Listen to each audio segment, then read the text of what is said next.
Olá, boa noite a todos. É uma alegria estar aqui com vocês. Eu sou a professora Renata Vaz e estou aqui para que a gente possa bater um papo sobre o ENAD. E para bater esse papo conosco, estamos com o professor Luiz Dallier e professor Rodrigo Rainha. Muito obrigado. Sejam bem-vindos, professores. Opa! E para falar sobre o ENAD, hoje nosso tema é formação geral. Para vocês lembrarem, formação geral é algo que aborda uma série de conhecimentos na prova do ENAD. E nós temos 10 questões para responder na prova. Tenho certeza que vocês se lembram disso, né?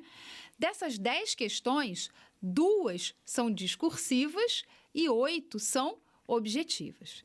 Como eu sei que vocês preferem sempre as questões discursivas, eu vou pedir ao professor Dallier para falar com vocês um pouquinho sobre as questões discursivas. Pode ser, professor Dallier? Pode, eu fiquei animado. Eles preferem as questões discursivas. Tenho certeza. Eu estou aqui claramente chocado. Não sabia. Mas esse poder de convencimento da Renata, até eu tô querendo já começar pelo discurso.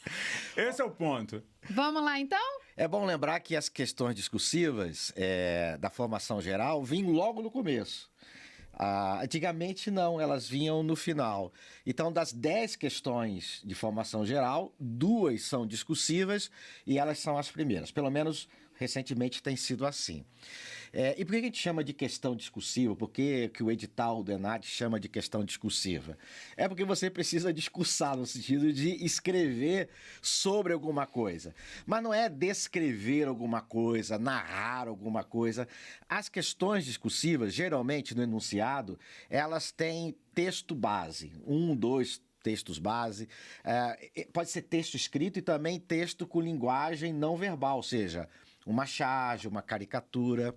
E esses textos, eles dão subsídios para que o aluno responda a questão. Então, ao final do enunciado da questão discursiva, se pede que, por exemplo, que o aluno, a partir de um determinado tema, de uma questão que aqueles textos problematizam, relacionam, que o aluno, por exemplo, proponha uma ação, sugira uma intervenção em relação a um problema. Então, se a gente olhar as questões discursivas da formação geral do ENAD de 2021, havia uma questão, por exemplo, sobre desperdício de alimento.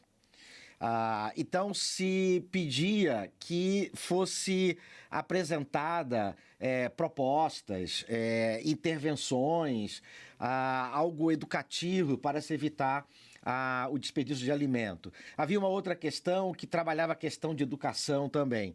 Então, essas 2 questões, por exemplo, do último ENAD, de formação geral, eram questões que exigiam do aluno um texto propositivo. O que é isso? Não basta ele apresentar uma ideia sobre aquele assunto. Ele precisa propor alguma coisa. No caso dessas questões que eu estou exemplificando, ele precisaria sugerir uma ação, sugerir um tipo de intervenção. Então, se a questão discursiva pedir para você propor, você sugerir algum tipo de intervenção, alguma ação, ou mesmo alguma ideia, é importante que, além de você se posicionar sobre aquele problema, sobre aquele tema, você também seja propositivo. Porque se você não for propositivo, se você não apresentar uma proposta, você perde ponto na questão. Mas, professor, e a minha proposta tem que ser maravilhosa, extraordinária, resolver todos os problemas? Bem, se você tiver uma proposta maravilhosa, que bom. Seja muito bem-vindo, a gente está precisando de boas ideias. Claro, claro. Mas se você achar que a sua proposta não é lá assim tão grandes coisas, não deixe de apresentá-la. E apresente com argumentos. Apresente de forma adequada. Então, isso é importante. Mas a gente pode depois falar um pouco mais sobre essas questões. Ou seja, Dali, é importante que o aluno tenha muito cuidado com a interpretação da questão, né? E, ao fazer a proposta, com a contextualização do que ele está colocando, né? Da sua proposta, de preferência buscando argumentos que contextualizem a sua proposta, não é isso? É isso mesmo. E tem só, antes de passar para um outro assunto, tem um aspecto da linguagem também. no edital do ENAD, lá diz que essas questões discursivas, o texto da resposta do aluno tem que ser com qualidade. Então, o que é isso? Tem que ter coesão, coerência, clareza, objetividade. Então, você não vai jogar as ideias no papel simplesmente. Você tem que fazer uma resposta, que é um texto pequeno, mas com começo, meio e fim. A sua resposta tem que ter começo, meio e fim. Tem que ter coesão, tem que ter unidade. Você não pode se contradizer na sua resposta, nas suas ideias. Elas têm que fazer sentido, elas têm que ter coerência interna. Deve ter clareza e objetividade e também concisão. Ou seja, se você puder falar mais com menos palavras, melhor. Não é falar pouquinho, não é deixar espaço em branco. Mas você não pode se perder. Tem que ter objetividade. E a clareza, ou seja, aquilo que você escreveu, a pessoa que vai corrigir a sua questão vai conseguir entender? Então tem de ser claro para aquela pessoa que vai ler. É importante você, depois de escrever, reler o que você escreveu, ver se faz sentido, se está claro. Isso é muito importante. Eu acho que é por isso que até a sugestão da Renata de já cheguei. A sugestão não, peraí. A representação do seu gosto por desenvolver as suas ideias. É muito importante porque você está fresco, você chegou, você ainda está com o mundo, então você tem toda essa possibilidade de ter uma clareza. Parece uma mini redação do Enem, né? Parece, de alguma maneira, propor de uma abertura de maneira clara, desenvolver os argumentos de maneira lógica e concluir com uma proposição de maneira estruturada, de maneira organizada. Posso partir desse pressuposto? É por aí mesmo. E acho que é bom também te falar de estratégia, né? Sim. Porque essas questões estão no início da formação geral. Para muita gente isso é significativo porque sugere o seguinte: deixa eu fazer logo de início porque estou com a cabeça mais fresca. Há alunos e há professores que preferem que as questões específicas, né, sejam feitas primeiro. Sejam feitas primeiro, porque você tem 30 questões específicas e você tem questões também discursivas entre as questões específicas.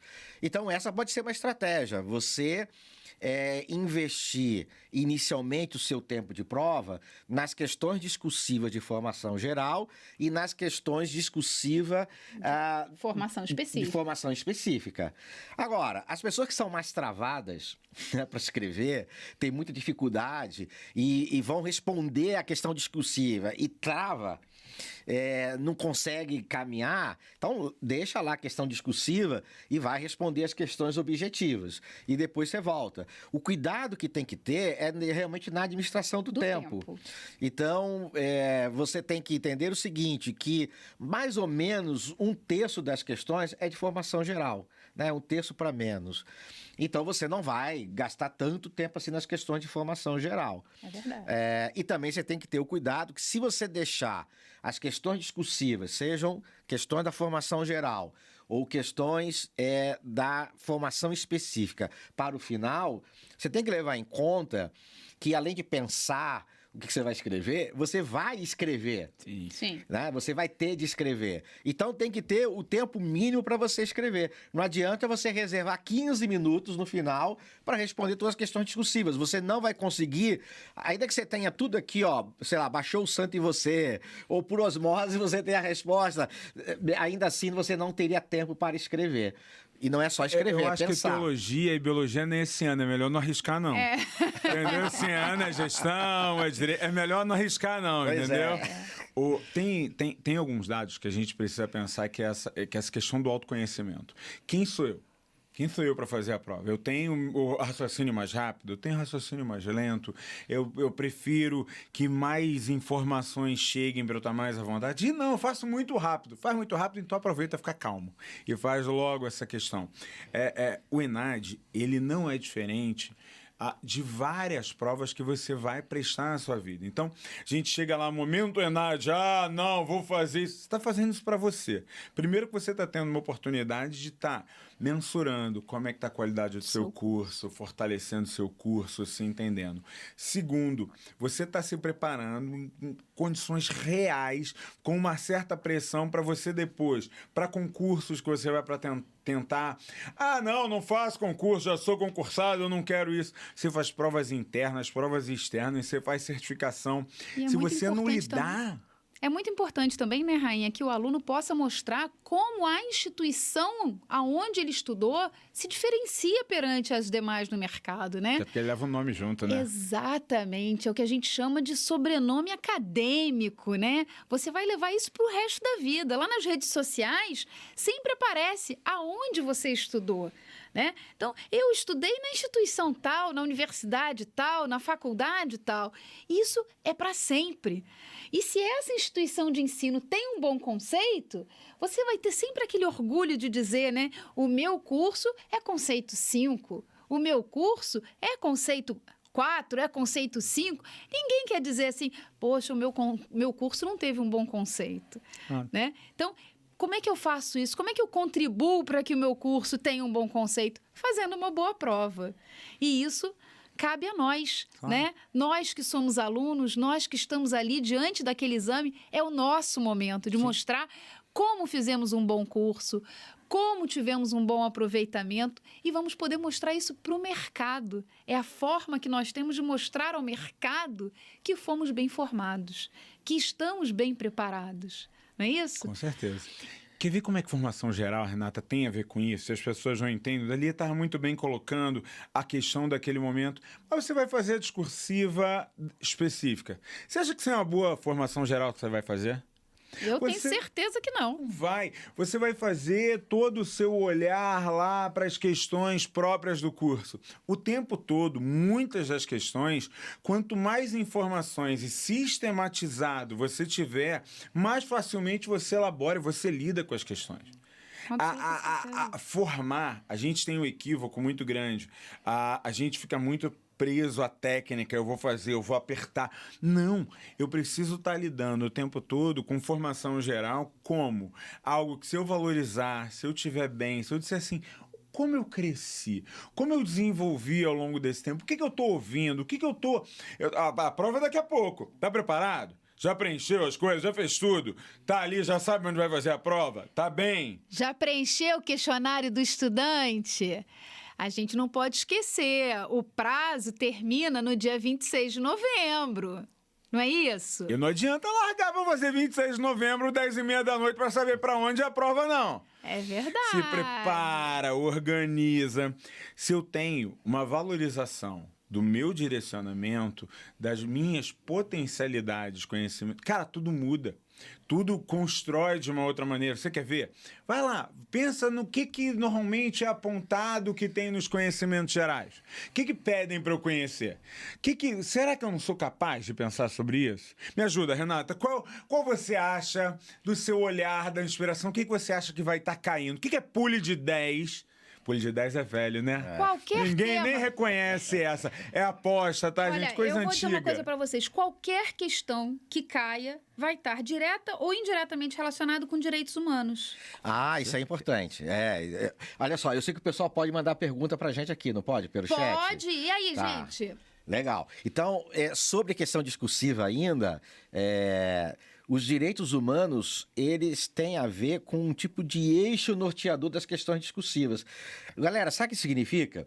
Quando você for escrever, dar a sua opinião, defender o seu ponto de vista, a sua tese, vamos dizer assim, com argumentos numa questão discursiva, é importante que você seja aberto ao diálogo, que você respeite as opiniões contrárias. O que quer dizer isso?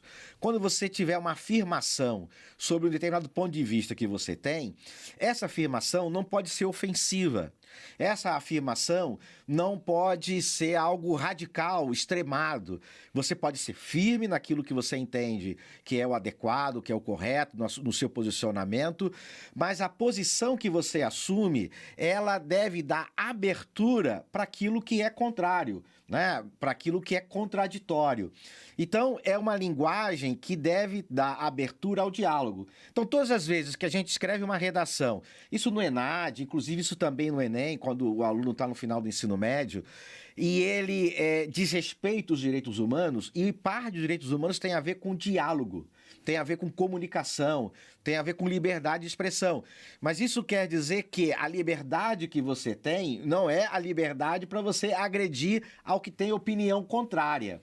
Então isso é importante. Ou seja, no seu texto, você deve estar em sintonia com os direitos humanos, ter uma linguagem adequada, apropriada, polida, educada, vamos dizer assim, em que você pode ser firme no seu ponto de vista, você não precisa ficar em cima do muro, você não precisa negar o seu ponto de vista, mas a maneira como você apresenta o seu ponto de vista tem de ser a partir de um pressuposto. Nós vivemos em comunidade, em sociedade, uma sociedade que é democrática, que é plural. Então, quando você se posiciona no rádio, num podcast, no jornal, nas redes sociais, em qualquer lugar, esse posicionamento que você tem não deve calar a voz do outro. Deve dar oportunidade para que o outro dialogue, converse, discuta. Então, no seu texto, essa postura também tem que estar presente. Então não adianta eu só chegar lá e escrever uma frase grande em letras garrafais: direitos humanos para humanos direitos, que tá tudo resolvido?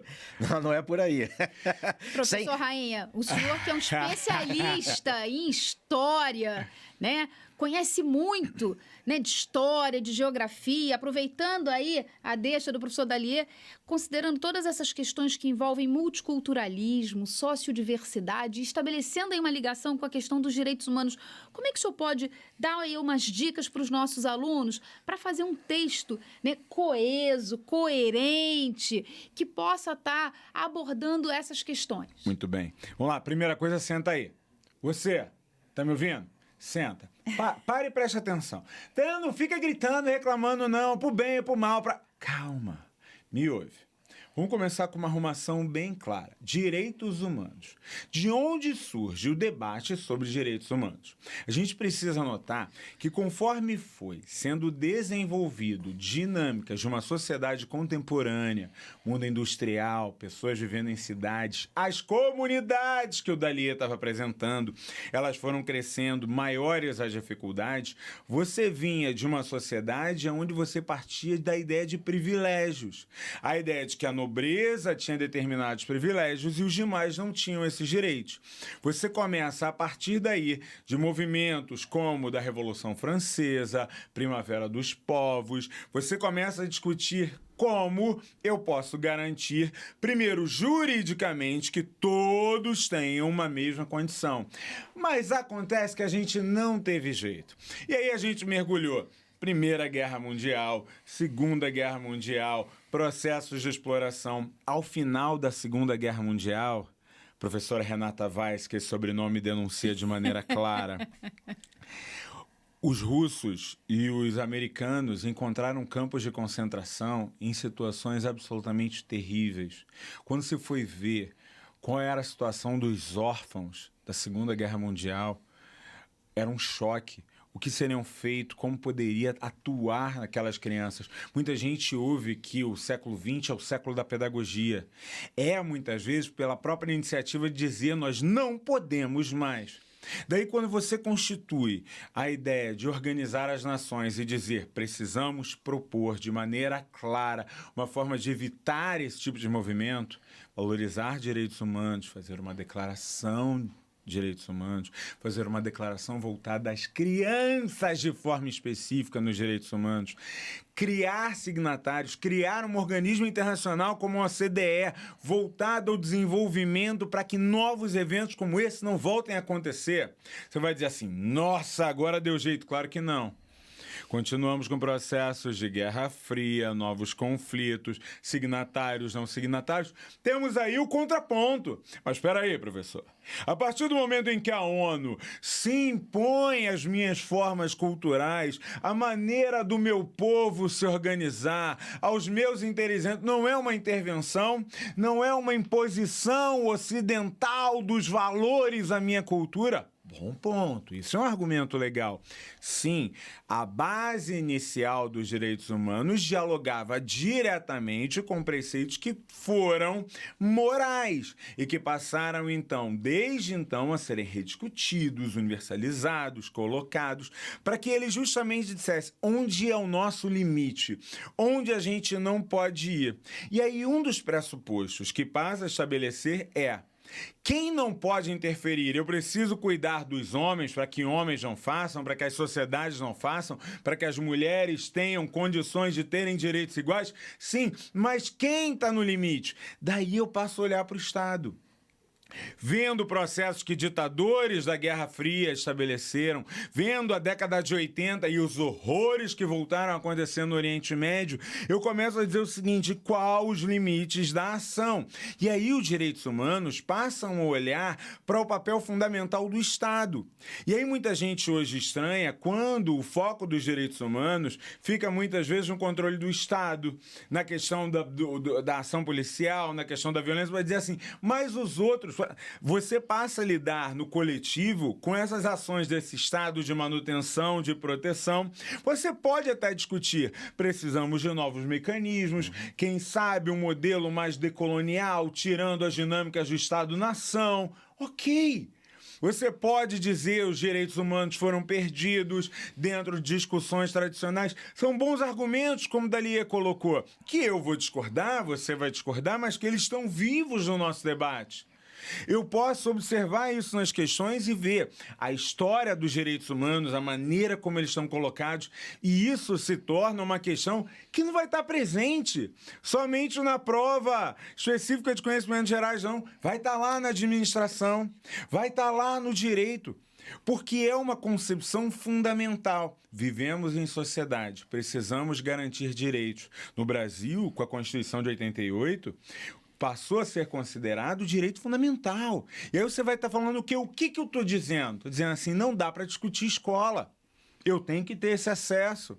Não dá para discutir fome, eu tenho que garantir esse processo. Isso são dinâmicas fundamentais dos direitos humanos.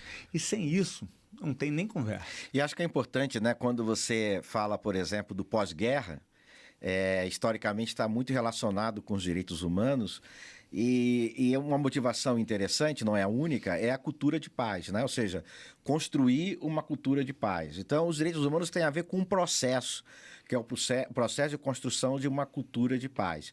É claro que os direitos humanos, eles abrangem questões que não têm apenas a ver com guerra, com violência, né? Ou seja, há direitos importantes em relação à alimentação, o problema da fome, o acesso universal à educação. Então, é importante que a gente, ao discutir, ao pensar, e se na prova tiver de escrever sobre direitos humanos, a gente vá além do senso comum. Porque, por exemplo, no Brasil, muitas vezes a discussão de direitos humanos está muito ligada a uma questão ideológica, policial, em relação àqueles que infringem a lei. Mas essa discussão ela está num nível muito, muito raso, muito superficial. Então é importante conhecer as motivações históricas dos direitos humanos. Direitos humanos têm a ver com discurso também, né? que tem valores ocidentais, etc. Então, só isso já é importante para a galera perceber que a gente não pode ir para a prova trazendo apenas o senso comum. Claro. Porque no nosso curso superior, na universidade, na graduação que a gente fez, uma coisa que a gente aprende é que conhecimento científico e acadêmico, ele é um conhecimento que nos leva a ir além do senso comum. Então, esses problemas, que são problemas que nos afligem no dia a dia e são temas presentes nas questões de formação geral, eles precisam ser trabalhados não a partir do senso comum. O senso comum tem lá sua validade, né? Tem lá o seu valor, mas a partir dos conhecimentos também que você construiu durante o seu curso e a sua própria formação cultural ao longo da sua vida. E muitas vezes, professor Dalia, a questão dos direitos humanos e da formação geral, ela está interligada com a formação específica. E está aí a pandemia pela qual nós passamos e, de certa forma, né, nós estamos aí, de certa forma, sendo assolados ainda, né, por novas variantes aí do vírus. Pandemia, né, é um assunto que tem de é muito delicado, né? Porque tem a ver com direitos humanos... Tem a ver com conhecimentos específicos da área da saúde, tem a ver com políticas públicas, é um tema altamente complexo e abrangente. O que vocês podem falar sobre isso, pessoal? Você colocou para a gente fazer Deixa eu só fazer Claro. uma chamada aqui. queria que vocês pudessem participar também, pessoal. Façam perguntas, aproveitem esse momento bacana, especial. Mandem perguntas pra gente. Vai lá, professor Rainha. Vamos lá. Tem um ponto que é muito interessante da gente pensar o que é esse grande efeito. Vou juntar 3 elementos só para a gente poder passar entre o senso comum e essa lógica. A Renata primeiro tinha colocado questões socioambientais, questões do multiculturalismo e agora a gente trouxe. Olha que interessante. O multiculturalismo, quando ele surge, ele vem com uma ideia que é muito próxima do que hoje a gente tem de senso comum. Temos muitas culturas. A gente pode conviver. Quando você vai estudando multiculturalismo a partir de vieses, a partir de leituras que são estabelecidas dentro da antropologia, que passam por todas as áreas, que passam por todas as dinâmicas, essa relação do homem com a sociedade, com a cultura, o multiculturalismo virou bandeira para que você tomasse determinadas posições e negasse determinadas posições. Assim é minha cultura, meu povo vive assim. Quando isso entrou dentro das questões socioambientais, a gente entrou com uma série de debates onde o movimento pendular do governo americano sobre os protocolos mundiais, sobre a questão de não aderir a acordos de clima, a processos, acabou gerando uma série de outros movimentos em que você diz, não, o melhor jeito de lidar com uma crise ambiental aqui é assim, não temos crise ambiental aqui eu cuido como eu quero. E aí, olha o que aconteceu. Ninguém imaginava um fenômeno como esse. Estávamos em 2019, com uma discussão, ouvindo uma coisa estranha, na China, então... Até que aquilo começa a mensurar, e aí há uma mudança muito grande quando se começa a falar em morte na Europa. Aliás, é uma coisa sobre multiculturalismo que a gente precisa muito pensar, como há uma hierarquia de valores entre humanos que são considerados mais ou menos descartáveis.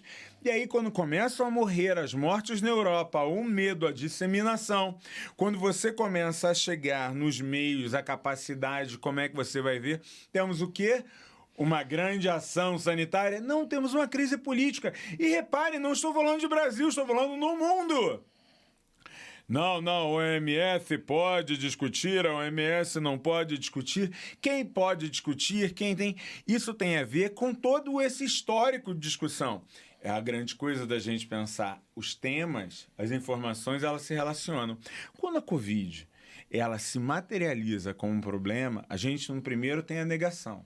Não, é rápido, vai, isso aí, daqui a pouco tá todo mundo de volta. No momento seguinte, pensar quais são as soluções. No momento seguinte, você começa a pensar como é que você vive com ela. E hoje os grandes processos são como nós vivemos com ela. Você quer ver uma área que foi impactada de maneira terrível pela Covid, que modificou e o entendimento foi absolutamente gigantesco? É a educação. Tem um professor aqui nessa mesa que ficou estudando esse negócio, escreveu artigo, colocou artigos internacionais sobre essa discussão. Dali mudou muito a relação com a educação, com a chegada do Covid e essas crises que a gente viveu. A pandemia é um fato histórico, no qual, de certo modo, nós estamos ainda dentro dele, né? Tentando sair. Trauma de uma geração, isso aí a gente ainda vai estar 30 anos neles. Aí é o historiador dizendo, relaxa, você não fica tranquilo, vai contar para os seus netos muito, tá tudo certo. É um fantasma que começou a nos assolar, né? E tá por aí, nos assombrando. Mas a Covid, ela suscita uma série de debates, né? Por exemplo, falávamos há pouco sobre direitos humanos. A questão da liberdade do ir e vir, né, de se deslocar. Quando você tem o distanciamento social sendo decretado, em alguns lugares lockdown, suscita um debate, uma questão importante, né? As questões de saúde pública e na educação, algo muito interessante, tem a ver com tecnologia. Aliás, tecnologia é um dos temas que são muito explorados, né, nas questões de formação geral no ENAD, porque tecnologia impacta a nossa vida. Eu diria que não só impacta, mas ela modela e ela molda a nossa vida e a maneira como nós lidamos com a realidade. Então, veja só, hoje com o smartphone, você pode assistir a essa live. Você pode estar em casa, pode estar no ônibus agora, pode estar andando, pode estar deitado, pode estar em pé, pode estar em qualquer lugar. Então veja que você tem hoje uma tecnologia que ela molda, ela modela a sua maneira de receber informação, de acessar a informação, de assistir a uma aula, de participar de uma palestra, de ter acesso a um conteúdo. Então, se antes você tinha uma postura mais formal, só de sala de aula, de auditório, ou sentado vendo a televisão para receber conteúdo, você pode estar com seus fone de ouvido e estar super relaxado. No metrô, ouvindo aqui, de repente até fazendo outras coisas. O pessoal hoje é meio multitarefa, né? Verdade. Então, veja, a tecnologia... Cuidado para não queimar o feijão, pelo amor de Deus. Mas olha só, a tecnologia, ela vai modelando e moldando a nossa vida e aquilo que nós fazemos.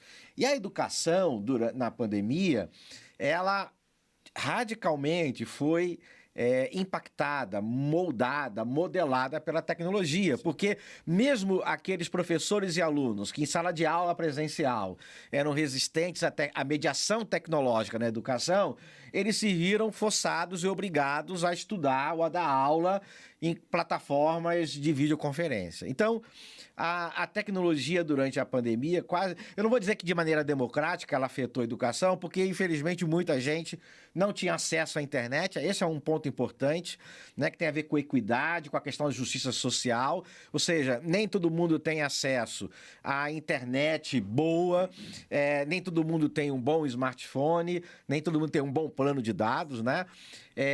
Mas praticamente todo mundo teve de estudar com mediação tecnológica. Nesse sentido, foi muito democrático, né, o impacto da tecnologia. Então, isso mudou a forma de professores trabalharem, e também a forma dos alunos estudarem. E até muitos professores perceberam que a forma deles trabalharem era apenas dando aula. E na pandemia, muitas vezes a coisa se limitou a dar aula também. Mas a gente não aprende só com aula.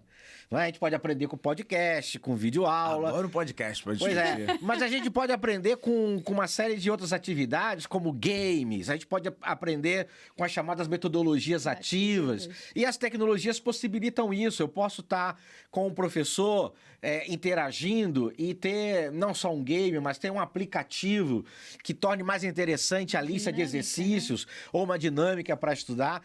Então, mesmo aqueles que estavam na educação presencial, assim, meio reticentes à tecnologia, a pandemia trouxe todo mundo para o mundo digital. Para o mundo digital. E o mais legal, o mundo digital acaba transformando mais informações, acaba levando outros tipos de dinâmica na maneira de construir. Você imagina, eu passo a perceber o mundo digital que eu tenho outras formas de interagir.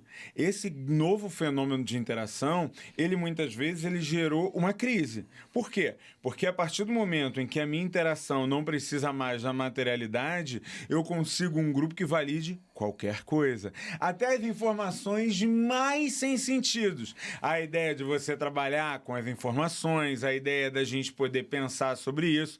Mas, Renato, eu acho que chegou pergunta, depois a gente continua nesse papo. Chegou. Perguntas, temos umas perguntinhas interessantes. Mas antes, eu preciso lembrar, quem ainda não preencheu o questionário do estudante, pessoal, nós temos até o dia 26 de novembro para preencher o questionário do estudante. A gente não pode esquecer. A prova é no dia 27 de novembro.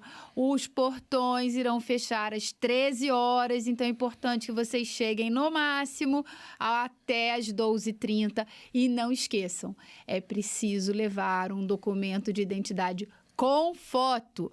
Não vai entrar se não tiver o documento com identidade com foto, pessoal. E chegar até 12h30, porque às 13 horas o portão fecha. E a gente normalmente está lá esperando vocês.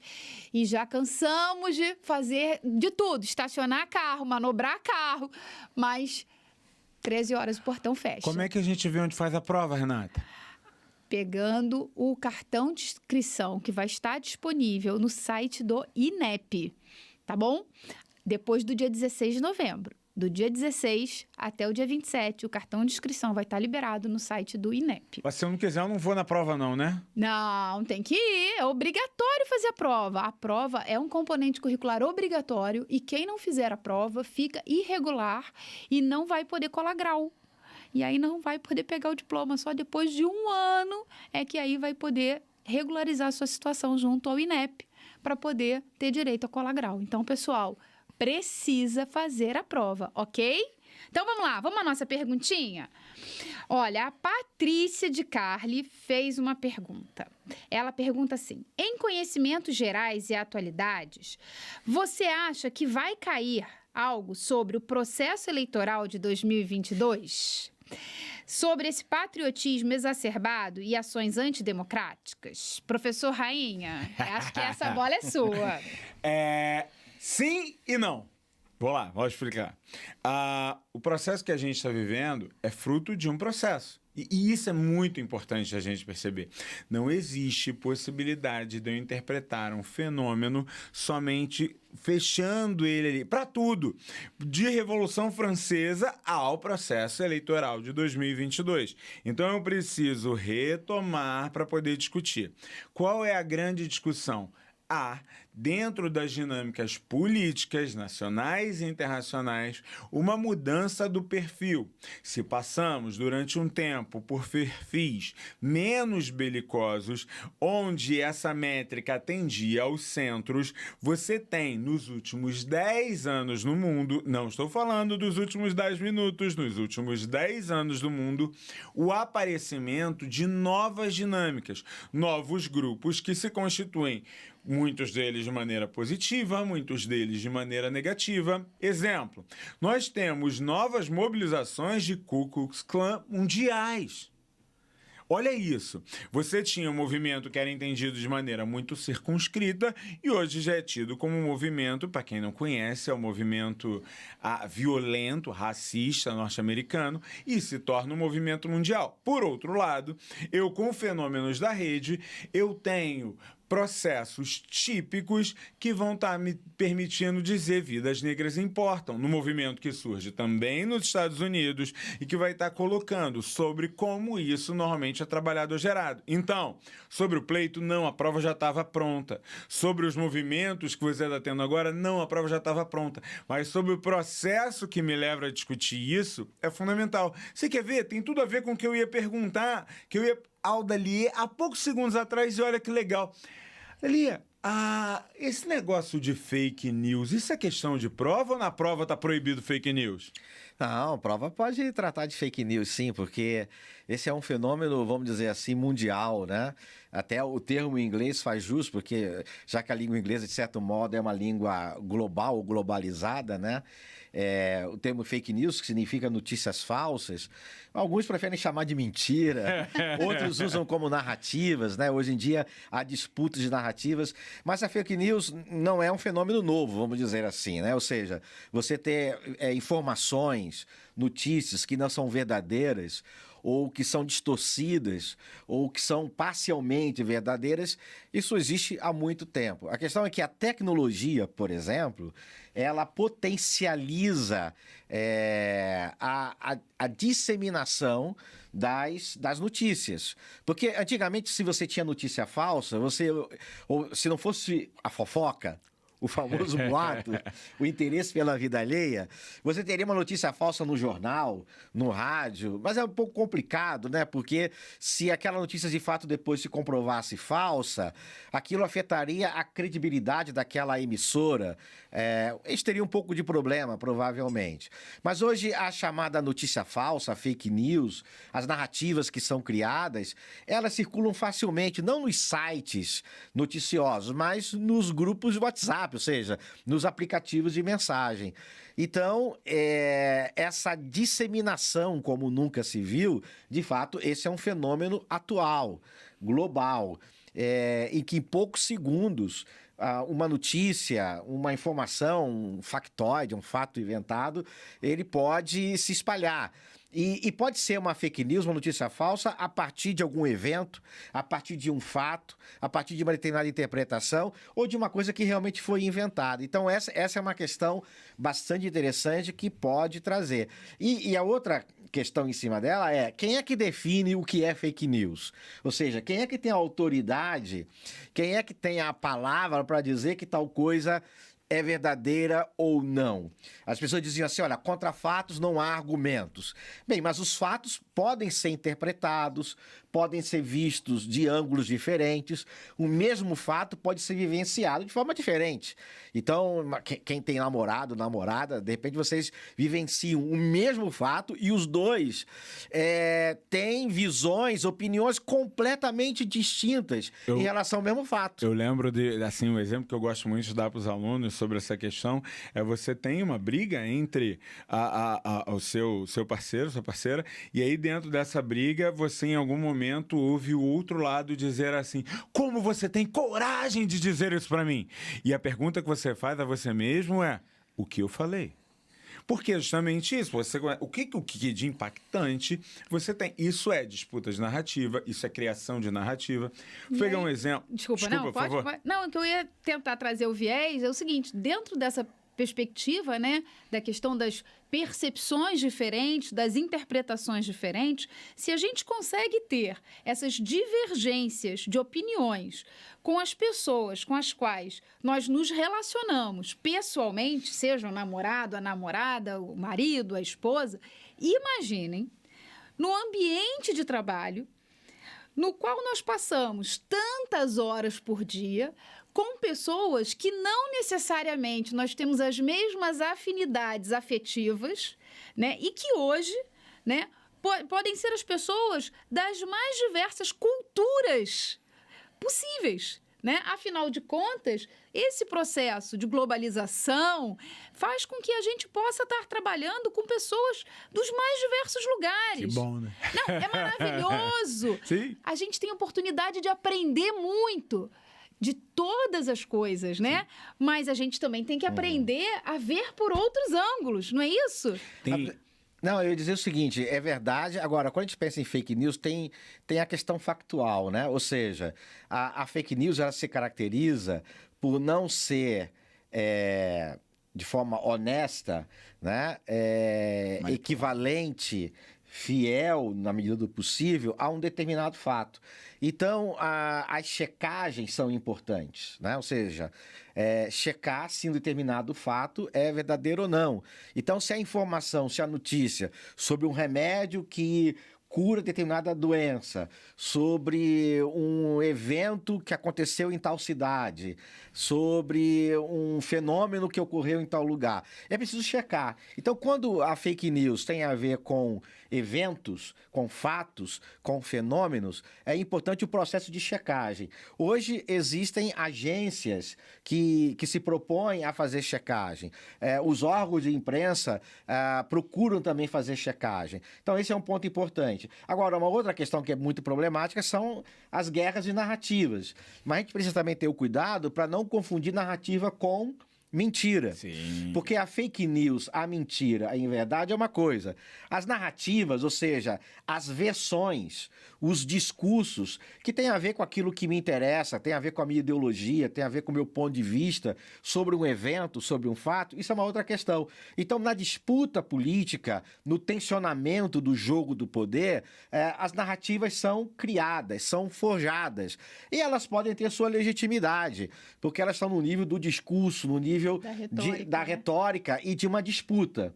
O problema é quando você tem informações que são passadas como dados, como fatos, que não correspondem àquilo que realmente aconteceu. Então, nesse caso, a checagem é muito importante, né? Aí a gente pega aqui e diz assim, oh meu Deus, mas isso tudo vai cair na prova do ENAD. Prova do ENAD é justamente a capacidade de articular com o seu mundo. Vai cair esses diversos elementos, essas questões, a maneira como isso faz parte do nosso cotidiano. Quer ver? Só ainda na outra questão. Esse nacionalismo, esse excesso, tudo a ver com a história. Quando a gente está, de novo, no princípio do século XX, eu tenho o Estado-nação consolidado, eu tenho toda uma ideia de que eu sou a minha pátria, eu sou a minha terra. Você tem teóricos importantes que dizem, nunca você verá alguém necessariamente morrendo pelos seus conjuntos, mas pela sua terra ele luta. E aí, quando você vai passando o tempo, vai dizer, a cultura de paz, outros elementos, isso não aparece. Houve, então, um certo retrocesso das dinâmicas do nacionalismo diante, em especial, do fim da Guerra Fria, queda do Muro de Berlim, toda uma dinâmica de o aumento da mobilização, da mobilidade, a mudança das mídias, o fenômeno de informação. Reação à globalização também, né? Nossa, vem com tudo! Então, diante desse movimento, você teve uma ideia de que não, esse nacionalismo está ultrapassado, isso é over. E aí, o contraponto é essa reação. Essa onda, como assim, estão desmontando o meu mundo, eu estou perdendo, é outra questão que costuma aparecer e que pode aparecer. Então, ele aparece como uma onda para dizer assim, aí a globalização passa a ser globalismo, aí as dinâmicas relacionadas à ideia e as dinâmicas das mídias passam a ser acusações. Você pega os comentários, você pega a dinâmica dos comentários, você muitas vezes vê um excesso, um exacerbar de violência, onde você vai dizer assim, por que eu estou escondendo essa violência? Isso tudo são questões que fazem parte do nosso cotidiano. Não dá para não pensar, por exemplo, em lidar com a globalização. Desde a ideia de que somos uma grande aldeia global que já caiu por terra, até as ideias de você pensar que são teorias. Não, a Terra é o quê? A Terra é plana, pô. Tá aqui redonda nada. Isso aí, pelo amor de Deus! Felizmente isso não deve cair na prova, mas não é redonda mesmo, tá? Na verdade, tem uma trajetória ali meio achatada, né? Entendeu? É importante a gente pensar sobre esse tipo de questão. Tem mais uma pergunta, tem mais algumas perguntas, né? Vamos lá. Mas vamos lá. Essa aqui eu acho que tá fácil, né? Não sei se o professor Daliê, professor Rodrigo... Cai perguntas só com temas nacionais ou internacionais? Essa eu acho que tá até respondida, né, Cai gente? de tudo. As grandes temáticas... Até extraterrestre, de repente. Exatamente. Não, você imagina. Não é não? Você o pessoal tá indo pra Marte, lá os robozinhos. Isso! Você tem uma questão de tecnologias sério? com Elon Musk. É Elon mesmo, né? E aí o que acontece? Você vai pensar assim, vamos voltar às viagens interplanetárias, como é que a ciência está colocando, o buraco de inovação, minhoca. né? Isso tudo Os abonados que pegam essas naves para experimentar. Turismo espacial, né? Exatamente. As questões, por exemplo, do meio ambiente que sumiram durante um tempo e há uma controvérsia, vai voltar, não vai voltar, mas uma coisa que tende a aparecer ainda é a sustentabilidade. E tem vários temas que são temas globais, né? Até ligados à questão de identidade. Por exemplo, as questões identitárias. Né? Que é uma pauta muito forte hoje, mas não só no Brasil, em vários lugares do mundo, incluindo nos países também muito fechados culturalmente. Então, quando você pensa em questão identitária, questão ligada a gênero e etc., são tensões, são problemas, são questões que têm a ver com o Brasil, mas tem a ver com vários países também. São movimentos, eu não vou dizer movimentos globais, mas são movimentos transculturais, transnacionais, vamos dizer assim. Quando a gente fala de outros países, professor Dali, tem alguma coisa que a gente possa pensar voltado para as artes, que possa estar aí sendo contemplado na prova, alguma temática relacionada às artes, cultura, que os alunos possam estar buscando ler alguma coisa aí nesses últimos 10 dias aí antes da prova? Olha, arte e cultura na verdade, um dos eixos temáticos também de formação geral, não é? E é importante que a gente... Claro que em poucos dias você não vai sacar tudo, de repente, de cultura brasileira, de arte brasileira. Mas é muito importante a gente hoje usar a própria rede, o YouTube, os podcasts, para, por exemplo, conhecer quem são os artistas plásticos, por exemplo, que têm renome internacional no Brasil e fora. A dinâmica da cyberarte, eu acho que é uma coisa... É um negócio legal saber. Nós temos hoje artistas que pintam murais na ONU, em grandes eventos. Nós temos artistas com projeção internacional, às vezes nem tão conhecidos aqui no Brasil. Por que esses artistas são conhecidos? E que tipo de arte é dele? É aquela arte da moldura do museu? Aquela arte tradicional? A gente chama de arte academicista, né? Aquele modelo... Ou é arte que vai pra rua, por exemplo? Uma performance, ela é um elemento. Tem um traço que é muito legal que o Dalia falou sobre a questão dos podcasts, sobre as questões. Você tem podcasts especializados. Muitas vezes podcasts relacionados à arte. Você pode visitar. Eu sempre quis visitar o Louvre, eu nunca fui. Vai! Não tem dinheiro. Eu falei, tá, tem no site. Entra lá, você consegue fazer toda uma visita a várias galerias do Louvre. O Louvre é enorme, obviamente, você não vai ter tudo ainda, mas as várias galerias. Ah, não, eu quero valorizar o Brasil, então vai no MASP.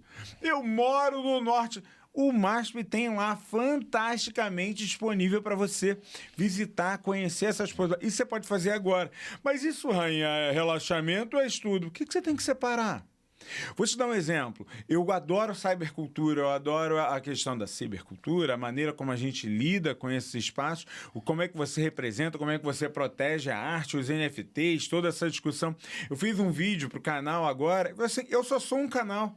Um canal, Prof. Rodrigo Rainha, mas eu tenho outras dezenas de vídeos de preparação para ENAD de outros autores. Professor Sandro, que atua e que está aqui, tem Hora do Bizu sobre matemática, fantástico. São vídeos que estão aqui, que são nossos, que estão disponíveis. Quando eu digo nossos professores. Não são pessoas aleatórias que muitas vezes... Você pode fazer boas buscas, pegar bons podcasts direcionados, gerando bons debates e boas preparações. Ô, Rainha, também é interessante ver, se a gente pensar, se a gente olhar algumas provas antigas de ENAD, né, a gente vê, por exemplo, quadros da Anita Malfatti relacionados com o modernismo no Brasil, né, com a industrialização, coisas do tipo. Ou então, quadros do Cândido Portinari relacionados com os retirantes, com os nordestinos, com os famintos que saem do lugar onde tem a seca e vai em busca da sobrevivência, da subsistência. A gente pode também estabelecer uma relação com a questão do desenvolvimento humano, desenvolvimento social, né? Exatamente. Olha como é que as temáticas, elas estão interligadas, né? E aí permitem o aluno começar a construir na cabecinha dele, né? Como é que monta uma mini redação, um mini texto, né? Como o professor Rainha colocou lá atrás. Seria uma mini redação, né? Já que o professor Dalia colocou, é um texto que tem que ter introdução, desenvolvimento, conclusão, tem que ter coerência, né? Tem que estar articulado. Então, seria isso, professor Dalia? E até eu daria um outro exemplo. Eu lembro que uma vez caiu uma questão sobre variação linguística, sobre estrangeirismo, né, invasão de palavras estrangeiras. E o texto base era uma letra da música do Zé Cabaleiro, Samba do Approach. Né? Venha provar meu reggae e tal. Uma música muito legal. Eu já vi também questões para tratar dessa linguagem popular, o português certo, o português errado, também usando, por exemplo, letra de música com uma grande licença poética, uma grande liberdade linguística. Então, quando você tem, e isso acontece, né, uma charge, uma caricatura, a reprodução de uma obra de arte, de um quadro, de uma pintura, a letra de uma música popular, de um, sei lá, de um rap, de um hip hop, de uma MPB, elas trabalham temáticas importantes, temáticas ligadas ao meio ambiente, a variação da língua, a identidade ligada à questão da língua, e a tantas outras questões, a violência, os direitos humanos. Então, esse mergulho no mundo da cultura, da arte, é importante. Agora, se durante a prova você perceber que tem um quadro que você nunca viu na vida, tem uma música que você nunca ouviu, tem lá alguma coisa de arte que você não conhece, é importante você ver se tem um outro texto que também tem relação com aquela pintura, com aquela música, com aquela charge, porque eles se complementam. E o que o enunciado está dizendo? O enunciado também pode ter informações. Então você não precisa ficar relendo e revendo 10 vezes aquela obra que você não conhece para pegar alguma coisa que você vai gastar muito tempo, né? Então você pode ver os outros textos também que complementam, porque geralmente não vem só a música, ou só a reprodução de uma pintura, ou só uma charge. Sempre vem um outro texto para fazer a relação, né? Eu costumo brincar muito, Renata, que na preparação da prova temos algumas coisas que a gente precisa começar a aprender a treinar urgentemente. A primeira delas é sorrir. Quando você pega a tua prova e você vai estar ali, meu Deus, eu não vou... Cara, sorri pra prova. Sorrir. Ela vai ter textos legais, te garanto. Ela vai ter textos de verdade. Se você estiver ali relaxado pegando, a prova vai ter textos legais. Normalmente a prova vai ter ideias legais. A prova vai ter questões, problemas. Adoro as questões, problema do ENAD, que te botam na situação real para você pensar e dizer assim, mas isso aqui é subjetivo? Não, não é. É a tua preparação, é a tua habilidade. Aí você, cara, que legal eu poder construir isso aqui. Vivencia é isso? Então, chega na prova sorrindo, se prepara alimentando sua alma. Tá na hora, eu adoro aquela do Emicida, vai chegar, a professora vai chegar e vai perguntar para um presidiário, fala assim, vou dar aula de poesia para você. Professora, aqui ninguém gosta de poesia, não. Assim, não gosta de Racionais? Fala assim, Racionais é poesia? Claro que Racionais é poesia. Então nós gostamos de poesia, professora. É isso. Alimenta a sua alma. Ó, você tem 20 dias para alimentar intensamente a sua alma, porque aí a prova é diferente. Com certeza. Então vamos lá, professores. Temos aí mais uma pergunta do Igor. Temos algumas, tá, pessoal? Não fiquem calmos, nós vamos responder. Se não respondermos a todas, depois a gente responde pelo chat, tá bom? Então vamos lá. Essa é a do Igor, do curso de Economia. Vocês acreditam que caia alguma questão sobre a COP27, sobre sustentabilidade e sobre ESG? Vai cair certamente não da COP27, mas você, de novo, a gente tem uma trajetória da Agenda 2030. E a COP27, ela é parte das dinâmicas relacionadas à Agenda da ONU de Sustentabilidade. Se você não conhece a Agenda de Sustentabilidade da ONU, os objetivos da Agenda, os desenvolvimentos... Os objetivos. Para agora e vai. ESG é a sigla de ordem, não é palavra de ordem. É a sigla de ordem. Não faça isso. Vai cair. Se não cair, vai ser a surpresa do ano.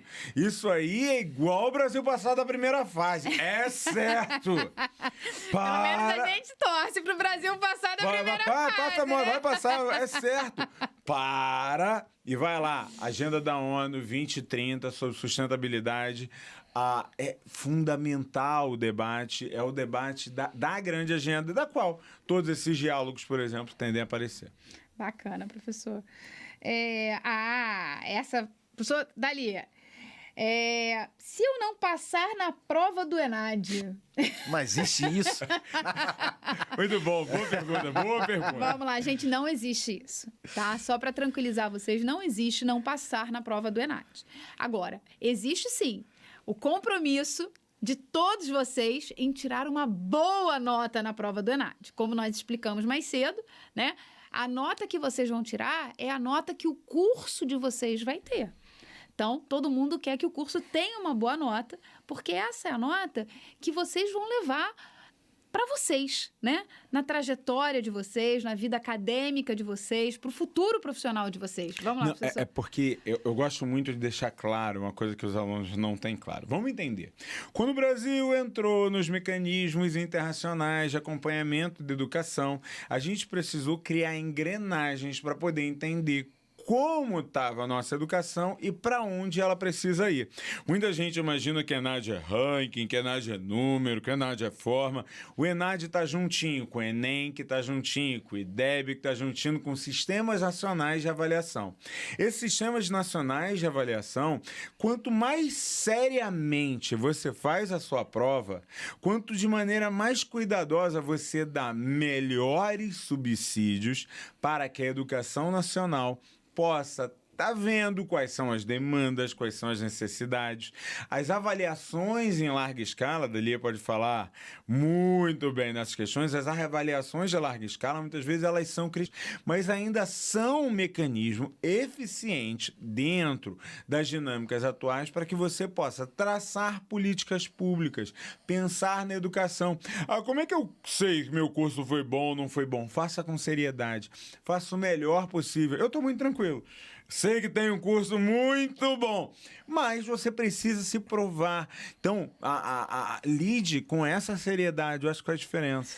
E só para acrescentar muito rapidamente, quando você faz a prova, faz um simulado, faz as AVs da vida, isso é uma avaliação interna, né, da aprendizagem. Mas existem avaliações externas também, que avaliam a instituição e também avaliam, no caso, o aluno, a aprendizagem dele, de forma indireta, né? Então, quando você, no ENAD, vai bem ou vai mal, o que acontece é você está contribuindo, indo bem ou mal, para um indicador. ou seja, do seu curso e depois também da sua própria instituição. Esses indicadores, além de acompanhar a instituição, e você também, depois que sair daqui, porque eles refletem, né, a nota da sua instituição, eles também são indicadores que ajudam na gestão das instituições de ensino. Então, para melhorar ainda mais. Então, é importante você fazer com toda a dedicação para que a sua prova, a sua avaliação no ENADE reflita exatamente o que são os nossos cursos e a gente melhore cada vez mais. E assim, aí eu vou falar um pouquinho, né, já como profissional da área de gestão, complementando aí as colocações brilhantes do professor Rainha e do professor Dallier, o que acontece, às vezes, é que algumas empresas, né, e aí não é você de forma isolada, mas o mercado, né, ao fazerem processos seletivos para determinadas funções, determinadas oportunidades, determinados cargos, elas buscam, né, profissionais que tenham como origem instituições de ensino que tenham determinadas pontuações, determinado desempenho no ENADE. E usam isso mesmo, gente, como filtro, né? Então, é importante que vocês façam a prova, como disse o professor Rainha, né? Com tranquilidade, mostrando tudo aquilo que vocês aprenderam, né? Dando o melhor de vocês, para que o curso de vocês tenha um conceito bacana. Para que, se tiver um momento em que vocês estejam buscando uma colocação, né, e a empresa que vocês queiram trabalhar, na qual vocês estejam buscando uma oportunidade, faça uma seleção seguindo um desses indicadores, buscando um critério como esse, o desempenho no ENADE, vocês estejam lá, né, entre os primeiros da lista. Bom, tem mais uma pergunta aqui, só para eu poder não deixar de responder. Peraí, só um... Travou aqui, tecnologia é um negócio bacana, gente, mas às vezes a gente, né? A questão de como funciona a pontuação do ENADE. Professor Dallier, o senhor nos ajuda aí com essa? Tá, a pontuação do ENADE, ela é um pouco complexa de explicar, porque não é só a nota do ENADE. Então, a nota que a instituição tem a porção de siglas, tá? A nota que a instituição tem era o resultado das notas dos cursos. Então, quando você, por exemplo, do curso de economia fizer a sua prova, o conjunto de alunos fazendo aquela prova vai perfazer, vai resultar numa nota. Essa nota não tem apenas a ver, no final, com o número de acerto de questões, né? O questionário social também conta, ou seja, qual foi o nível de conhecimento de quando você chegou e quando você está saindo, sem entrar muito em detalhe, porque o nosso tempo já se foi, mas tem a nota do curso. Né? E há uma composição da nota dos cursos que vai dar a nota geral da instituição, tá? Tem uma série de siglas que explicam isso daí, mas só para ser assim, bem o mais simples possível. Né? Exatamente. Bom, gente, assim, as outras perguntas nós vamos responder pelo chat, tá? Mas é importante a gente, para poder finalizar, lembrar vocês que ainda não preencheram, que é muito importante vocês preencherem o questionário do estudante, que está disponível até o dia 26.